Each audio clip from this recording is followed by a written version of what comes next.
Both of the photos behind me were taken only 69 years ago from today, and when you learn the backstory behind them, you will become furious. On this day in history in 1956, Look magazine published the open confessions of two white men from Mississippi who were acquitted for the 1955 kidnapping and murder of 14-year-old Emmet Louis Till.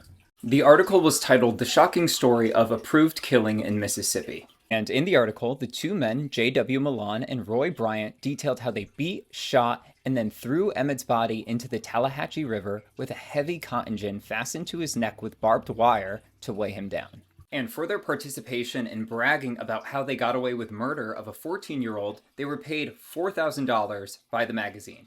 In August of 1955, 14-year-old Emmet was in Mississippi visiting relatives, when on August 24th, he went to a local grocery store to buy candy, and during this transaction, he allegedly whistled at a white woman named Carolyn Bryant, who ran the store. 4 days later, Carolyn's husband Roy and his half-brother J.W. abducted Emmet from his family's home before doing the most vile atrocities to this teen. The two men responsible were quickly arrested and initially maintained their innocence. But on August 31st, Emmet's decomposed and mutilated body was found in the river. And on August 3rd, Emmet's mother made the most brave and powerful decision to have an open casket funeral to show the world what was done to her son. In fact, Jet magazine would publish these photos to bring attention to the murder. Again, 14-year-old Emmet was beat, shot, and then decomposed in a river for days.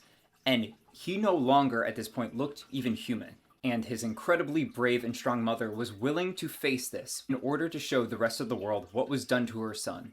On September 19th, the trial of Emmet's abduction and murder was held, and only 5 days later, the all-white and all-male jury acquitted the two murderers after deliberating for a little over an hour.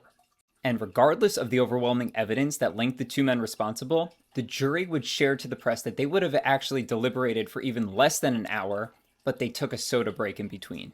Then, mere months after these men were acquitted, they publicly confess in the magazine interview to killing Emmet. The two murderers were never brought to justice and would go on to live freely before both dying from cancer. And to make matters even worse, the woman who caused all of this, who accused Emmet of whistling at her, Carolyn, she would confess in 2017 that he never even did it. She made it up.